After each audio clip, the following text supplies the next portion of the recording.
So here it is, tier list time. Let's make it so that it fits on the screen nicely. We've I must have been asked somewhere close to 500 times to put together a list of what is going to be the best profession going into Shadowlands. Now, there are going to be some scenarios where it's going to be different for different people. But I'm going to put this list together simply on the basis of focusing on what is going to be good for making gold in patch 9.0. Yes, archaeology is an option, and as we all know, archaeology is absolutely going to be S tier. No, of course, archaeology is not even in the game for Shadowlands. So, sorry, that was just a bit of a meme. I'm laughing at my own joke. I'm a terrible person. But okay, well. Let's start with alchemy then. Alchemy, let's think about it. Alchemy has got to be, you get so many different potions, so many different flasks. We're going into a new raid. It's going to be, alchemy's got to be A tier. Because there's going to be a big influx of herbs. Because everybody's going to pick gathering. You can then take those herbs, turn them into, you've got potions. Shadowlands is an expansion of consumables, so I think alchemy is going to do really, really well for the first tier. Especially, there's going to be a lot of gold to be made. You're making a lot of small items, but you're going to be selling them in bulk. You're going to be selling potions 100, 200 at a time. Flasks, actually, tanks have been niced. Tanks have got the cheaper of the flask. The stamina flask is probably only going to be about a third of the cost of the DPS flask.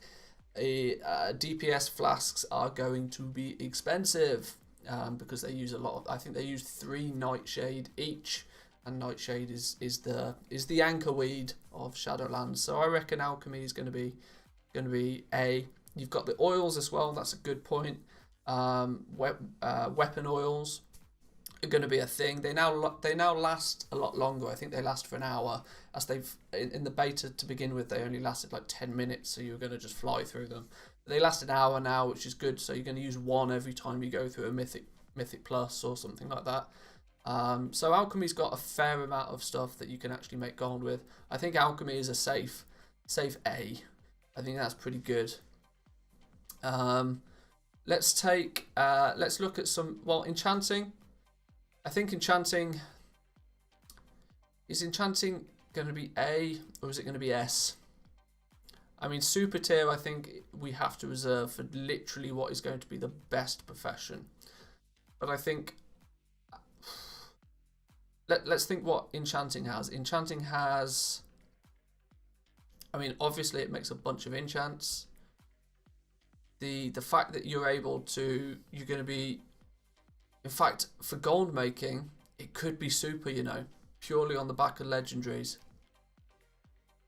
Purely on the fact that every single base legendary item that is going to be crafted is going to have had some input from an enchanter. You've got enchanted Desolate Hide, you've got enchanted Lightless Silk, and the other one. Is it going to be super? I'm going to provisionally put it similar to alchemy, because it's going to be hard to say exactly how good the you only need it's going to leave it as A for now. It's very close to being super, but we'll leave it as A for now. Engineering, well, that one's nice and easy. That's a D. I mean, that's, you're only going to make slightly more gold with that than you are with archaeology, so that's an easy choice. Let's go blacksmithing. Blacksmithing, you get to create obviously base legendary items. They're going to make you a big chunk of change. You're fighting with jewel crafters for ore, but not in anywhere near the same quantities, I don't feel. So I reckon most of the crafting professions are going to be sort of middle of the run. You're going to be able to make some gear if you really want to. The reason they're not the reason crafting professions is not higher is because if you want to craft base legendaries, you're going to have to spend a lot of gold getting them from rank 1 to rank 2 to rank 3 to rank 4, and that is then just going to be for one piece. If we're doing this purely on potential gold that can be made, every single piece of gold you make with a crafting profession, you're likely going to want to reinvest that straight into the profession to be able to get to rank 2, to then go to rank 3, to then go to rank 4, and then you have to do that for each of the like chest piece, helm, shoulders, which means you're likely not going to make a lot of gold until you can start crafting those rank 4s, which very few people I think are going to be able to do or want to do. So I think the main gear crafting ones are sort of going to be middle of the run. That's my thought process. That really means that tailoring is the same, although tailoring is a C, and I'll tell you why tailoring is a C. Tailoring is a C simply because they have no flavour right now. They make gear, they make legendaries, and they make bandages. Boring AF. If for whatever reason, like, and yeah, they just don't have anything. There's no bags. There's no battle standards. As it stands currently, subject to change. Tailoring is a C just because you don't have that many options. You have your base legendary items and maybe a bit of leveling gear. That's realistically it. In terms of recipes locked behind reputations, I don't think that's going to have much of an impact realistically, because things are only locked behind revered, and revered you could get within the first week. If you know that you need to be revered with this faction, I reckon you'll get to revered pretty quickly. I really do. I think people are worrying about the reps because of alts, but a lot of them are either honoured or revered, which you're going to get pretty quickly. So I don't think so. 90% of the things you get from the trainer, and you get them as you level. Cooking. I suppose we should, in fact, before we do that, let's do all three of the main crafting professions. So let's talk about leatherworking. Now, this one might shock you. Leatherworking is S tier. Leatherworking is S tier. I'm going to have to justify this. Based on my previous blacksmithing and tailoring being B and C, you would kind of think that leatherworking would be sort of the same. Leatherworking's S tier, and it is S tier for one reason. Heavy desolate hide. Heavy desolate hide is going to make skinners primarily a hell of a lot of gold. It is also going to make leatherworkers a hell of a lot of gold. Why? Because leatherworking is basically like having two professions in one. You have all of the mail wearers and all of the leather wearers that are going to want to get their base legendary items from a leatherworker. So that automatically gives you double the potential to make gold than blacksmithing or tailoring straight away. The scarcity though of the materials is going to mean that every time you craft one, you're going to be in a position where it's a seller's market, and by that I mean that you can have the materials ready to craft an item, and then when you sell it, it's going to sell really quickly, simply because leatherworkers are going to find it difficult and expensive to get the materials in the first place. The more expensive something is, the more profit you can put on top of it when you sell it. Leatherworking, if you pick leatherworking and you take a skinner, skinners are also going to make mental level gold the way that things stand, simply because each and every time they get a heavy desolate hide, they're going to be able to sell that for big money really easily, simply because I was skinning for 4, maybe 5 hours, and I genuinely got less than 10 heavy desolate hide, and you need 25 heavy desolate hide to craft a single base legendary item. The scarcity is going to be ridiculous with the leather and the mail base legendary items as things stand. Changes may happen, but as it stands right now, they're going to be big. Really, really big. Let's look at, we'll do the main primary professions first. Jewelcrafting. Jewelcrafting is always solid. Jewelcrafting would have been an A. The reason Jewelcrafting would have been A is because everybody needs gems. The results for prospecting are always a little bit hidden. It takes a while for people to get an understanding of exactly how much a piece of ore compares in value to the gem, which means that jewel crafters can usually make a lot of gold really quickly. But the reason it goes down to B is simply because recently they limited the amount of items in Shadowlands that can have gems on. There's now only 5 items of gear that can have gems on, which is instantly like halved the potential gold that's going to be made. So for that reason, you've still got the base legendary items, of course, your necks and your rings, which definitely gives jewel crafting a bit of a bump. But their main primary focus is likely to be gems, which has had that little bit of a nerf, which keeps it at a B. Very similar to blacksmiths. Blacksmiths make the weapons, jewel crafters make the gems. They both then have their base legendary items. They're about the same, I feel. And the fact that they both use ore primarily. I think the next one we should look at is then mining.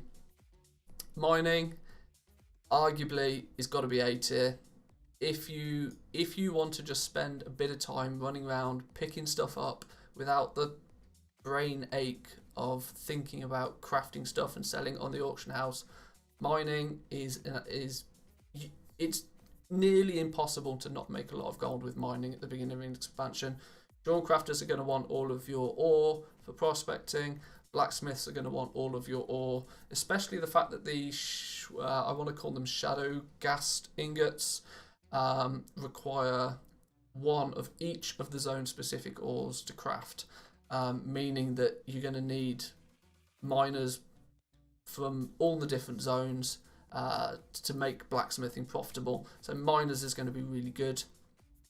On that basis, I think Herbalism is in the same sort of position. Herbalism, you run around, you pick up herbs. You've got 2 professions, namely Inscription and Alchemy, that are both going to want your herbs in large quantities. There's a rumor going around the internet that everybody is picking Enchanting and Inscription. Inscription primarily for the Dark Moon cards. The blast that happened in Battle for Azeroth has kind of got the cogs ticking for a lot of people going into Shadowlands, thinking that Inscription might be killer. But I think that really makes Herbalism on a par with mining, simply because you're going to be able to gather up a bunch of stuff and you're going to be able to sell it virtually instantly, at least for the first couple of weeks. Inscription then, I deliberately left Inscription for close to last. The way that the Dark Moon cards look right now, it's got to be S tier. It's got to be S tier. It's really got to be S tier. It's only going to be super profitable if the Dark Moon cards stay the way that they are. At the moment, there is very few trinkets available at endgame.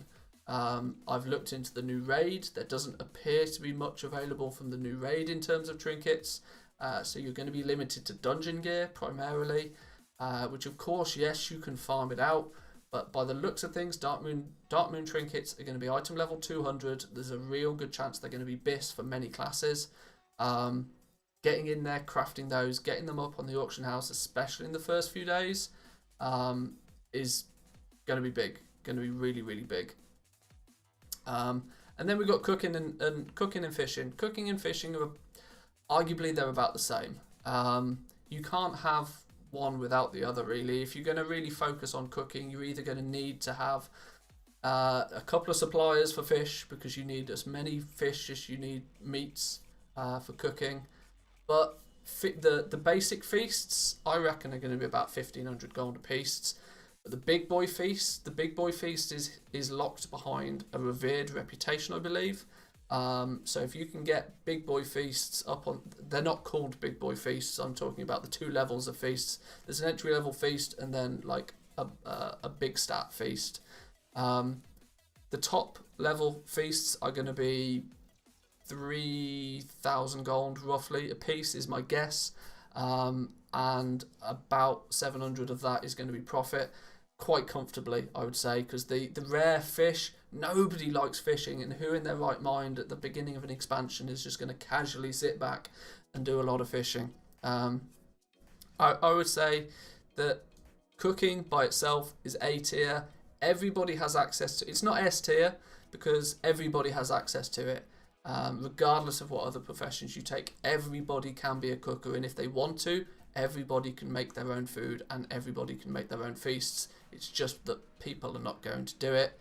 And then I think because fishing is A, boring, B, your only supplier for your fish is going to be people doing cooking, it can't possibly be as high. So I think I've got to leave it there. I think that is my tier list for the Shadowlands professions as it stands going into patch 9.0 and the start of Shadowlands. Now, of course, going forward, this could all change.